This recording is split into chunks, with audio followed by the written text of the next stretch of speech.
Numa segunda-feira, 31 de agosto de 2009, Carolina Vilela encontra seus avós brutalmente assassinados no apartamento da família.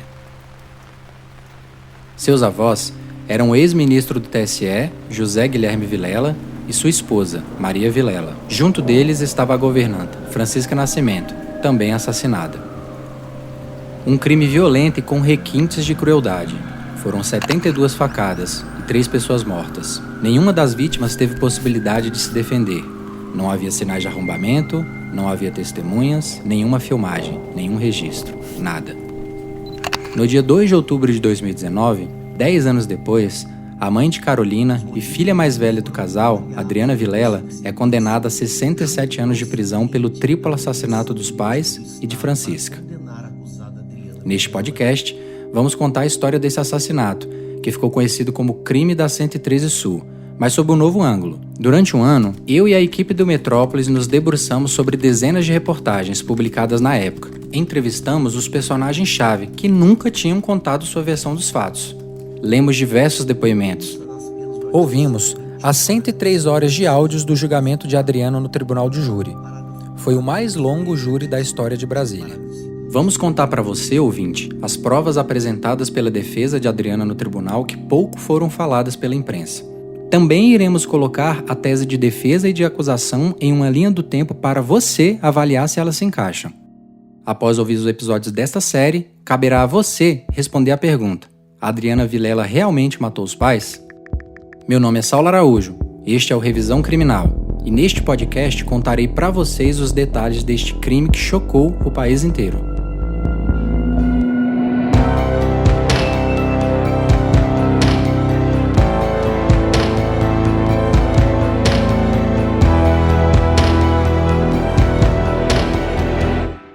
Revisão Criminal. José Guilherme e Maria Vilela viviam em um luxuoso apartamento do Bloco C da quadra 113 Sul, na Asa Sul, uma das regiões mais nobres de Brasília. José Guilherme era mineiro e veio para a capital federal atuar na área do direito. Se tornou um influente advogado e também foi ministro do TSE entre os anos de 1980 e 1986. O jurista defendeu figuras famosas da política brasileira, como Paulo Maluf e José Sarney. Em um dos seus casos mais célebres, foi advogado do ex-presidente Fernando Collor de Mello no seu processo de impeachment. José Guilherme e a esposa eram donos da Vilela Advogados Associados, um dos escritórios mais importantes da cidade, e representavam ações de 35 escritórios de 8 estados brasileiros. Maria Vilela também era advogada e atuava principalmente na gestão do escritório. Os dois eram casados havia mais de 40 anos. Além dos filhos, Adriana e Augusto, eles tinham 2 netas, Carolina, filha de Adriana, e uma segunda, filha de Augusto, que por não ter qualquer relevância para a narrativa do caso, não daremos o nome. A governanta, Francisca Nascimento, era funcionária do casal havia 32 anos. Ela dormia no trabalho durante a semana e aos domingos visitava a sua família em Santa Maria, uma carente cidade do Distrito Federal. Francisca não era casada e não tinha filhos. Apesar do patrimônio avaliado em 44 milhões de reais, Maria e José Guilherme levavam uma vida discreta, sem ostentar publicamente a fortuna, e tinham boas relações com a comunidade jurídica da cidade. Para o crime, foi destacada a delegada Marta Vargas, que chefiava a primeira DP da Asa Sul, uma delegacia que até hoje é sinônimo de status na Polícia Civil do DF. Em 2009, o então governador do DF, José Roberto Arruda, costumava premiar com posições de destaque na corporação os delegados que apresentavam bons desempenhos. No caso de Marta Vargas, o que estava em jogo era algo muito maior. Bem vista e respeitada pelos colegas, nos bastidores, ela era cotada para assumir o posto de Pedro Cardoso, o então diretor da Polícia Civil. Seria um marco para a corporação, pois Marta se tornaria a primeira mulher na história a dirigir a Polícia Civil do Distrito Federal. A resolução do crime da 113 Sul viria para sacramentar a ascensão de Marta ao topo mais alto na hierarquia da polícia. O experiente repórter policial Carlos Carone, hoje no Metrópolis, acompanhou o caso de perto.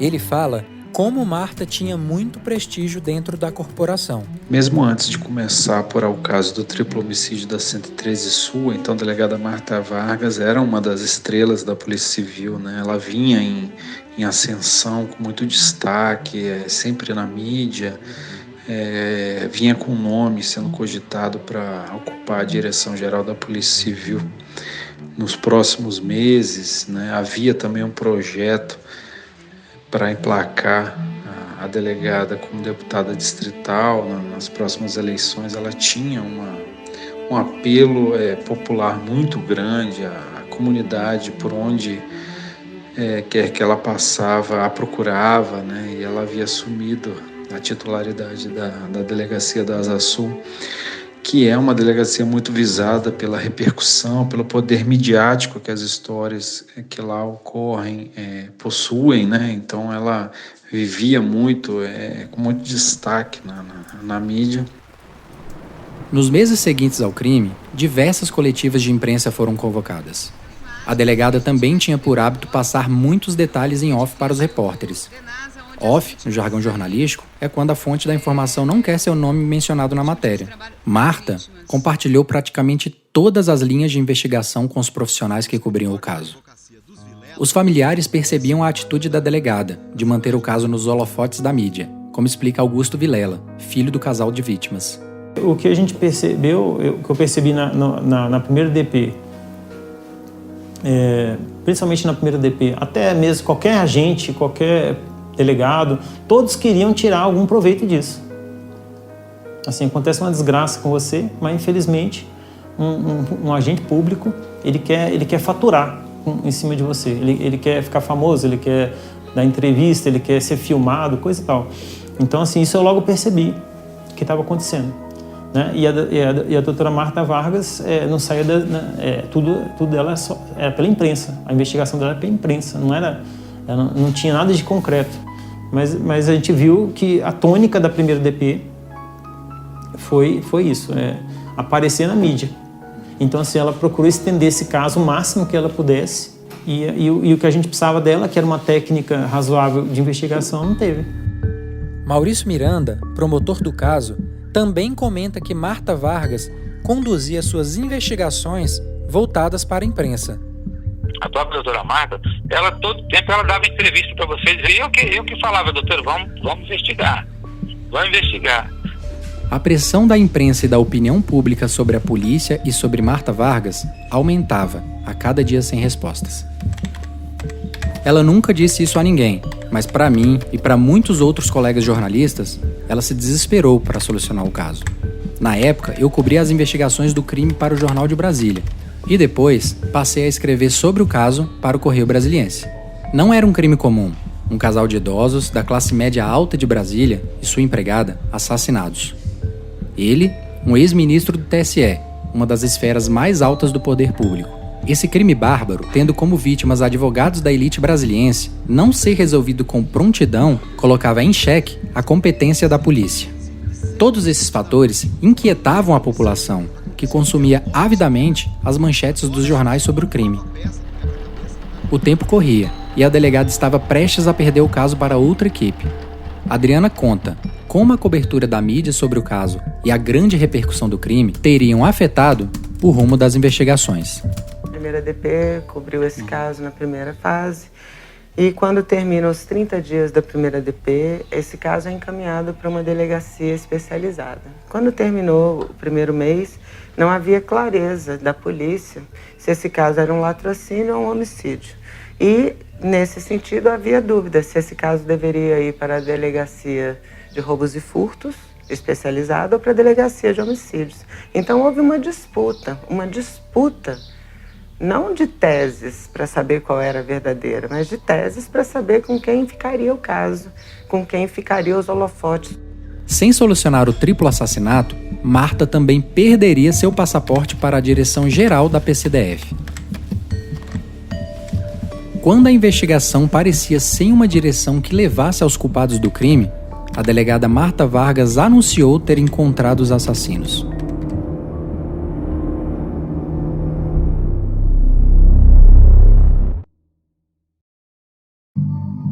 Como a delegada havia chegado até os possíveis assassinos, uma vidente contou ter visto uma foto do ex-ministro José Guilherme em um jornal e que o morto teria piscado para ela, indicando onde estariam os responsáveis pela tragédia.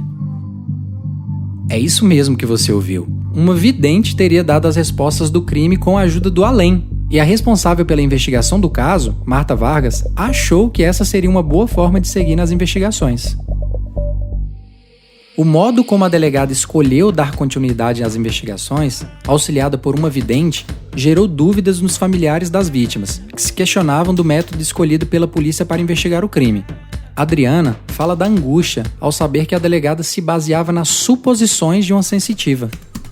Ela disse para mim, encontramos os assassinos dos seus pais. Sabe como eu cheguei até eles? Foi o espírito do seu pai que me levou até lá. Olha, ponha-se no meu lugar, uma pessoa que está diante da necessidade de ver esse caso esclarecido. É desesperador ouvir isso. Guiada pela paranormal Rosa Maria Jacques, a delegada disse, à época, ter localizado a casa dos 3 suspeitos em Vicente Pires. Lá, segundo ela, estaria a chave do apartamento das vítimas. O episódio repercutiu nos jornais e na televisão, como no trecho da reportagem a seguir. Foram presos 3 suspeitos. Na casa deles, a polícia encontrou, por indicação de uma vidente, uma chave do apartamento dos Vilelas. O caso parecia ter sido resolvido, não fosse por um detalhe. A chave, supostamente encontrada em poder dos suspeitos Alex Peterson Soares, Rami Jalal e Cláudio Brandão, era exatamente a mesma apreendida pela própria polícia no dia do descobrimento dos corpos. Quem descobriu a farsa foi a própria Polícia Civil, por meio de uma perícia produzida pelo Instituto de Criminalística. Os 3 acusados só haviam confessado o envolvimento no triplo homicídio mediante tortura. Posteriormente, durante uma investigação interna da polícia, foi quebrado o sigilo de e-mail da delegada, e nele havia mensagens em que Marta Vargas enviava as fotos dos suspeitos para que a vidente pudesse reconhecê-los. Marta Vargas e sua equipe haviam plantado uma prova para incriminar os 3 rapazes e dar o caso como solucionado.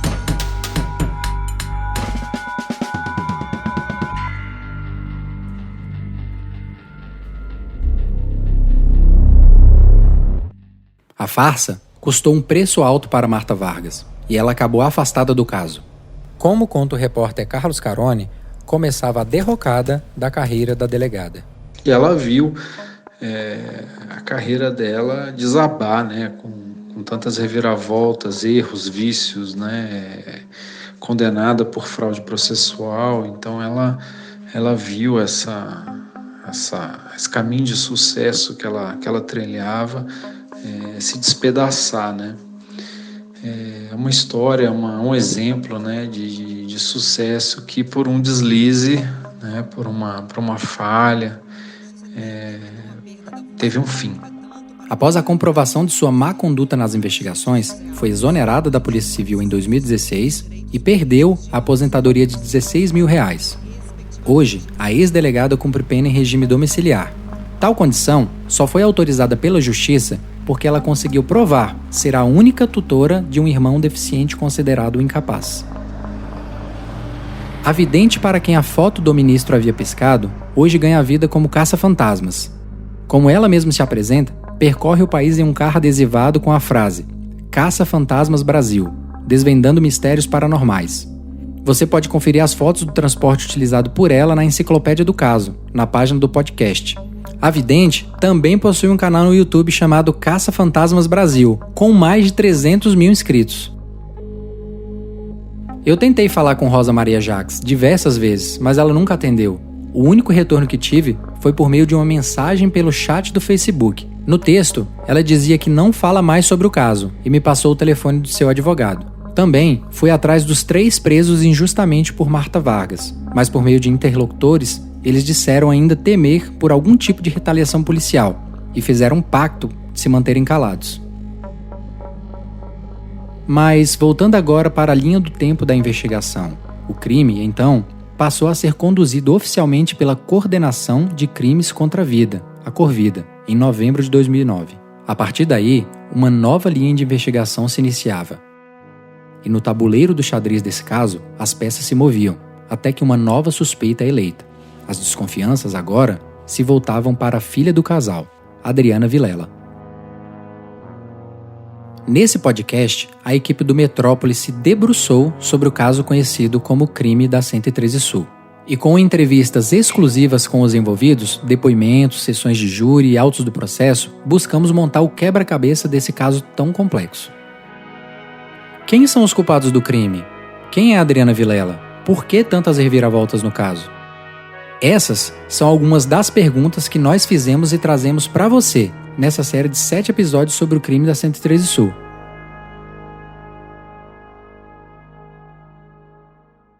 Esse podcast é produzido pelo portal Metrópolis. O Metrópolis é um portal de notícias com base no Distrito Federal. A vocação da equipe é apurar reportagens de fôlego que fortaleçam a democracia e o desenvolvimento social. Atualmente, o site é o 4º mais acessado no país e já venceu os principais prêmios nacionais e internacionais de jornalismo. Para acompanhar o nosso podcast Revisão Criminal, acesse o metrópolis.com ou ouça os próximos capítulos dessa história nas plataformas de áudio. Até o próximo episódio.